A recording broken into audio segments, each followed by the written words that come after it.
Google. The most basic, it's the very first thing that we all do whenever we find any new topic or something that we don't know about. And even if we know about something, we rely on Google because it has a credible information.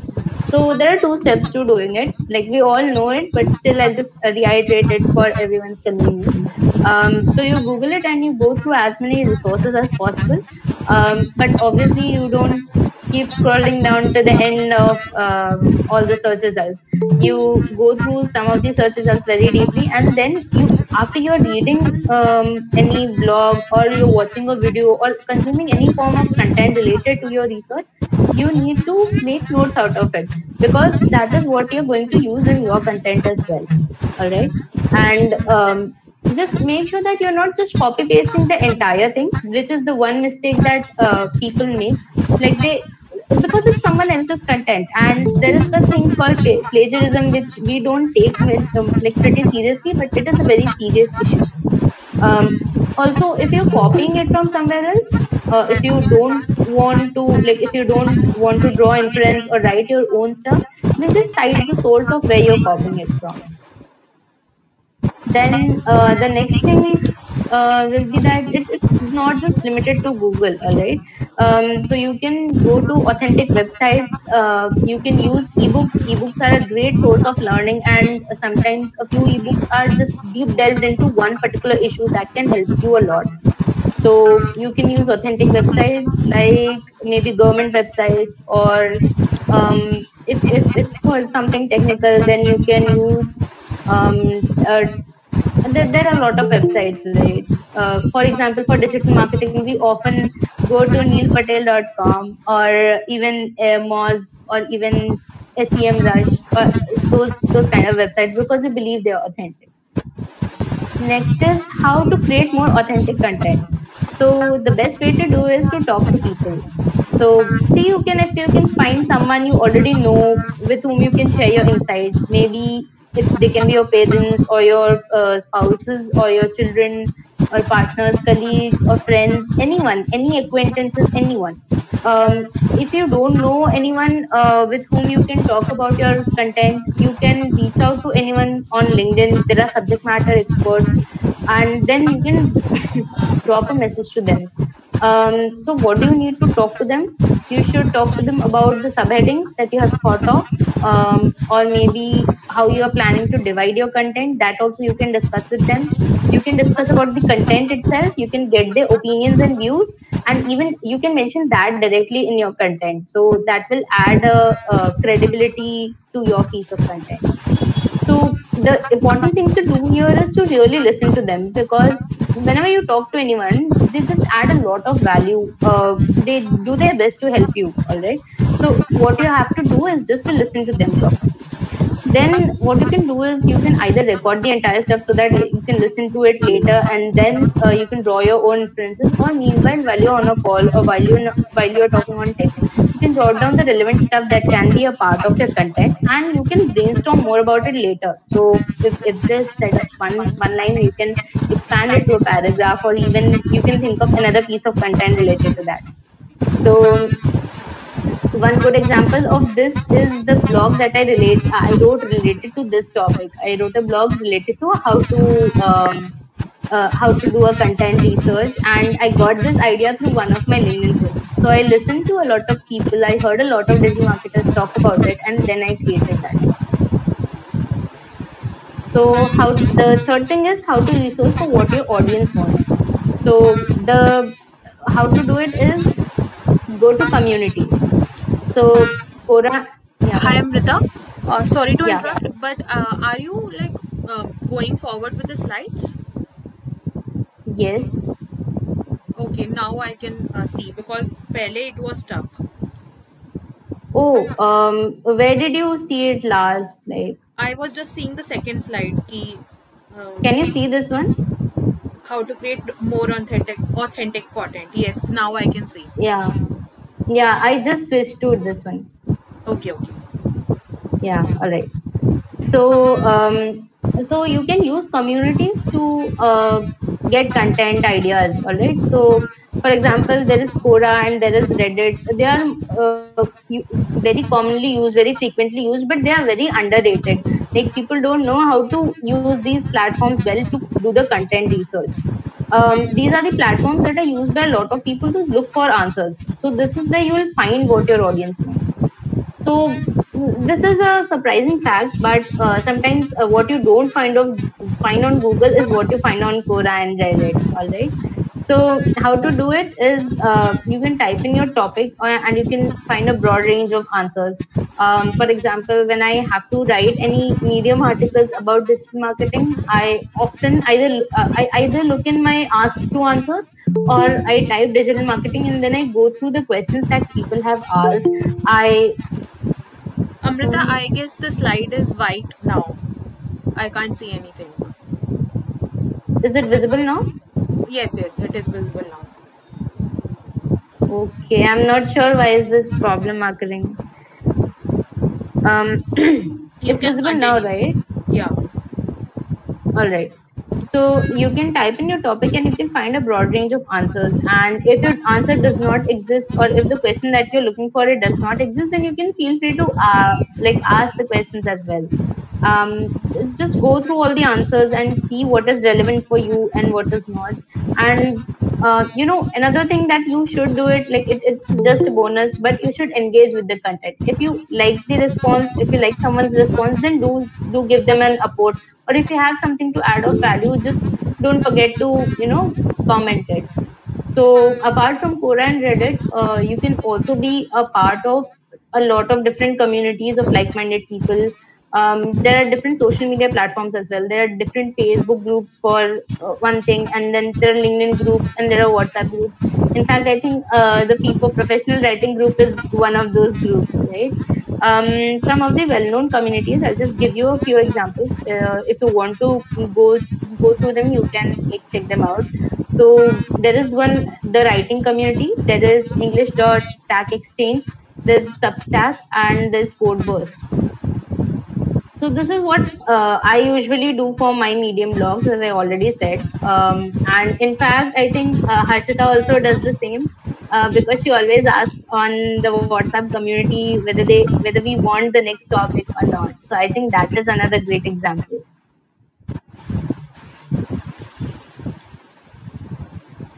So what else can we do? So there are some keyword research tools, as you might be aware of, like Ubersuggest or BuzzSumo or Ahrefs. They also help in content research because when you type in a keyword, it gives you a lot of. Again, yes? The white screen is there.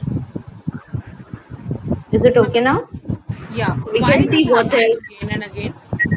Yeah, I'm displaying that only. मतलब वो white screen, white is visible.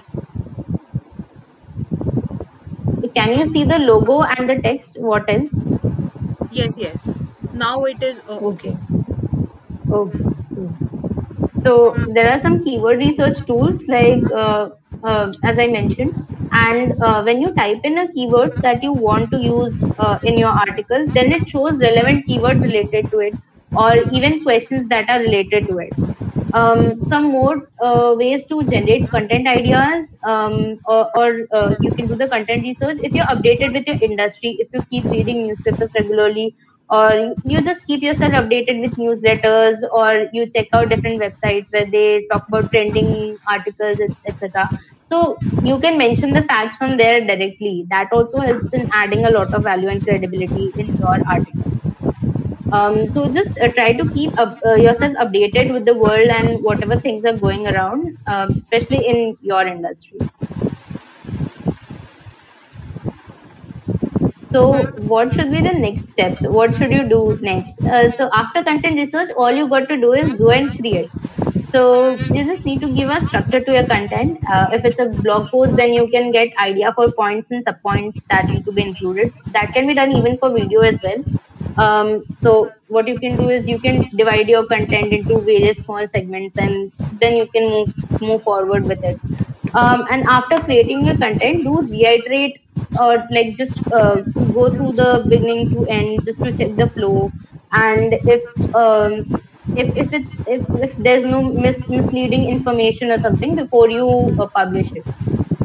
Then going thoroughly, yeah, right. Going thoroughly can also give you new content ideas, and maybe you can have a series of episodes. So it's just a never-ending loop. So just to summarize, there are 3-4 ways in which you can create content ideas. 4 major ways. So first is definitely to Google it.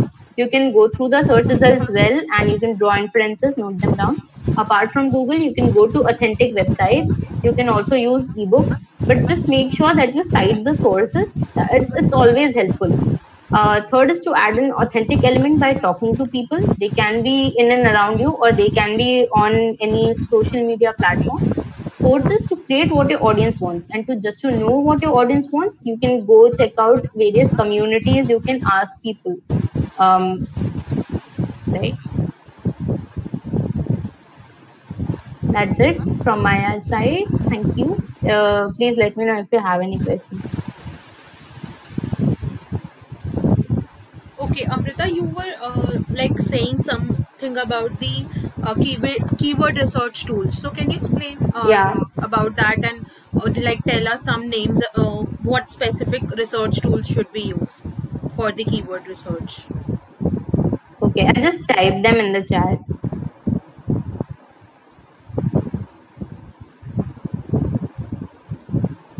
There is one thing that BuzzSumo.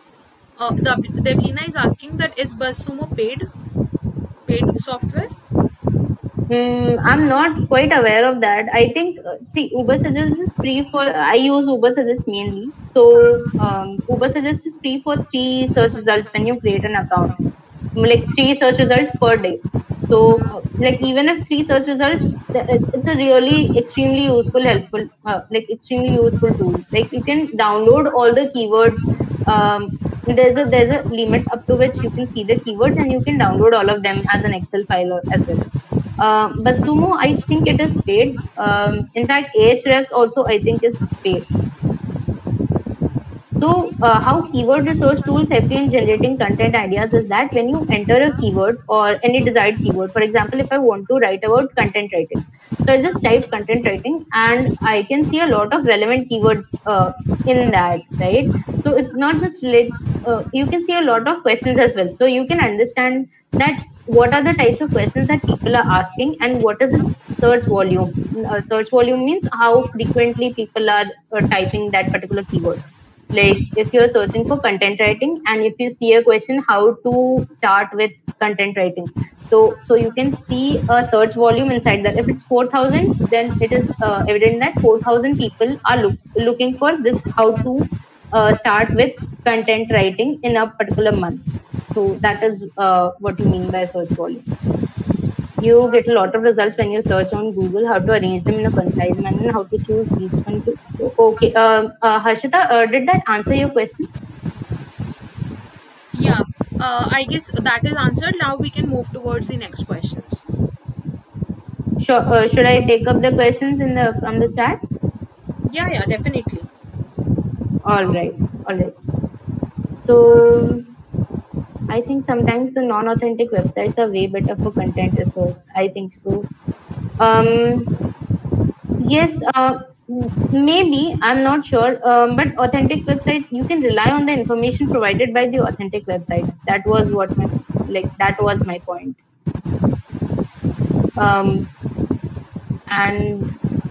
Archana is asking that where we will find the ebooks to get content from and ideas from. So any suggestions from your side? So there are a lot of ebooks that you can find on the internet. But if you want to go for content writing and stuff, I would recommend ebooks from Copyblogger. Copyblogger's ebooks are really interesting to read, and they are short as well. Like they are about 50 pages or so. They are usually not more than that. So you can refer to Copyblogger. Another resource that I think is there are a lot of even SEMrush and Moz. I think these websites also keep releasing free free ebooks that you can download and read. So you can check them out. A lot of authentic websites, they have their own ebooks on their website itself. You can just type in your email address and you'll get it on your mail that you can read at any time. Did that answer your question? I hope it was. Okay. Archana? So, we can. She also asked that some communities for writers that can be helpful to us.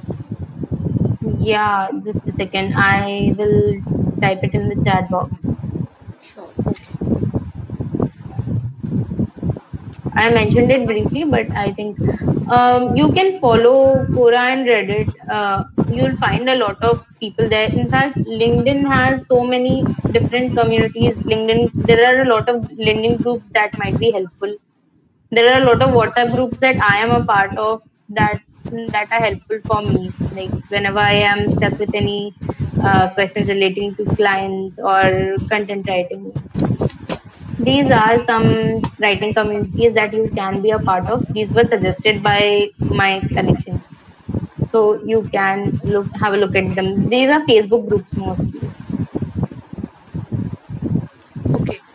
From Deblina, she asked that you get lot of results when you search on Google. How to arrange them in a concise manner and how to choose which one to omit and which one to add. Basically filtering of the ideas that we get on Google. So when I want to research about something which is recent, I use the filter like within the last 1 month or within the last 1 year. That helps me in filtering a lot of search results.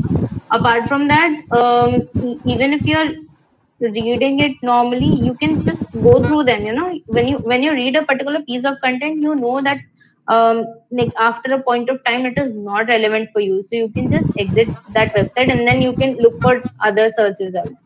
So there is no shortcut or there is no typical method of doing this.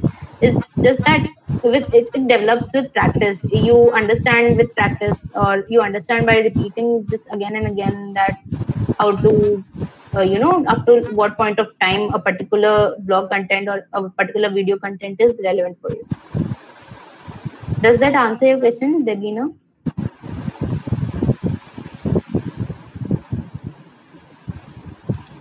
Okay, she asked content research is okay, but how do you choose what to write on? Like the route, sometimes we just don't get any ideas. So for that, I think you need to you at least need to have a broad idea about what you are writing, right? For example, if I want to write about digital marketing, I at least have to know that I have to write about digital marketing, correct? So after that, if you're talking about getting headings or getting topics to write on, for that only I said that you can use keyword research tools, or you can use what is trending in your industry. So you can obviously, you can anytime write your own views on what is trending in the industry. You can talk to different people and write their views in a precise manner. In whatever way you find the most suitable, you can create a video or a blog piece, a blog content, anything like that. All right. Okay. So please type the ebook sources so that we can get all right. Ebooks from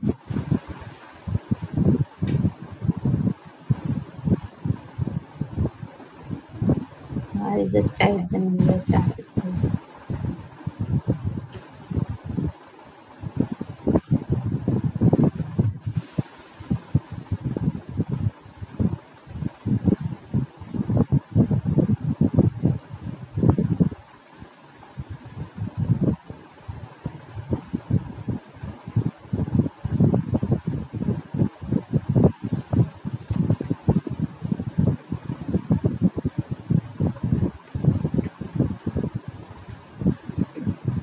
So I have typed a few resources for ebooks as well in the chat box.